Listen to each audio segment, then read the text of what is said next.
చాలామంది చేసే తప్పులు ఏంటంటే వాళ్ళు వామప్లు చేయరు. నువ్వు చేస్తావా? నువ్వు చేస్తావులే. వచ్చేసా, వినయ్ పేరు గుర్తుందిగా. సో యాజ్ నా పాస్ట్ వీడియోలో అయితే నేను క్లియర్గా చెప్పాను. సో ఈ రెసిస్టెన్స్ బ్యాండ్తో నేను వర్కౌట్ స్టార్ట్ చేస్తున్నాను. And also if you want to join, you can join me. So join అంటే ఈ పేమెంట్లు అలాంటివి ఏం లేదనమాట. సో నేను చేస్తూ ఉంటాను. సో మీకు ఒక నాలెడ్జ్ లాగా, లేకపోతే ఒక చిన్న ఇన్ఫర్మేషన్ లానో ఒక ఐడియా ఉంటుంది కదా. సో అందుకోసం సో ఈ వీడియోలో తమిళలో చూస్తే అర్థమవుతుంది. సో బేసిక్గా వర్కౌట్స్ ముందు చాలామందికి చాలా అవేర్నెస్ ఉండదు. వార్మప్స్ అనేది చాలామంది చేయరు అనమాట. సో బేసిక్గా మనం వార్మప్స్ ఎందుకు చేయాలి నేను చేస్తూ మాట్లాడతాను. సో బేసిక్గా మనం వార్మప్స్ ఎందుకు చేయాలి అంటే లెట్స్ సే మన వార్మప్స్ అనేది ఎగ్జామ్కి ముందు ప్రిపరేషన్ అనుకుందాం. సో ఈ muscle recovery and muscle growth and ఈ షేప్స్ ఇవన్నీ ఏంటంటే మనకి ఎగ్జామ్స్ తర్వాత వచ్చే రిజల్ట్స్ అనుకుందాం. సో వాట్ ఇఫ్ ప్రిపరేషన్ అనేది మనకి సరిగ్గా లేకుండా ఉంటే ఏమవుద్ది? ఎగ్జామ్ సరిగ్గా రాయలేం, రిజల్ట్ సరిగ్గా రాదు. సో ఈ ప్రాసెస్లో మనకి మొబిలిటీ సరిగ్గా రాదు. సో మనకి స్ట్రెచ్చింగ్స్ అనేది బాగుంటే, ఫ్లెక్సిబిలిటీ అనేది బాగుంటే, మజిల్ రికవరీ అనేది ఫాస్ట్ అవుతుంది. అండ్ ఆల్సో మనకి ఫ్యూచర్లో ఇంజురీస్ అవ్వకుండా ఉంటాయి. సో మీరు అట్లీస్ట్ ఒక 4 to 5 minutes స్ట్రెచింగ్స్ తీసుకోండి.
అర్లీ మార్నింగ్, సో అర్లీగా ఇలా పొద్దున్న అరౌండ్ 6కి 7కి వచ్చి వర్కౌట్ చేస్తే ఆ ఫీల్ చాలా బాగుంటుంది అనమాట.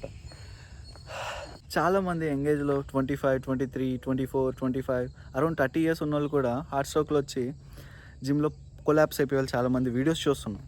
అవి మెయిన్ రీజన్ ఏంటంటే, సో మేబీ వాళ్ళకి జెనెటికల్గా కొన్ని ఇష్యూస్ ఉండొచ్చు. బట్ నాకు తెలిసి చెప్తున్నాను, according to my knowledge.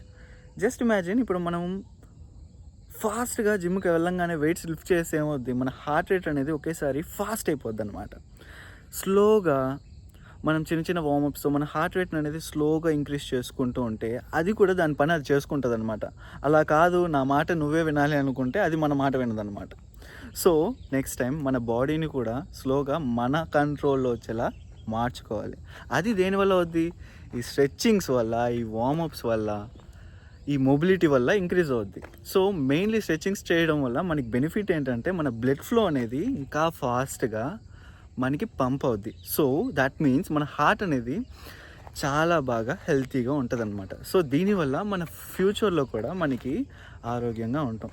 So అసలే న్యూ ఇయర్ రెజల్యూషన్ వస్తుంది, మంచిగా బాడీ పెంచాలి, సో ఫిట్గా ఉండాలని చాలామంది ఉంటారు. సో వెంటనే షేట్ చేసే వాళ్ళకి okay. And looking forward to see you with more videos. గుర్తుపెట్టుకోండి, వినయ్.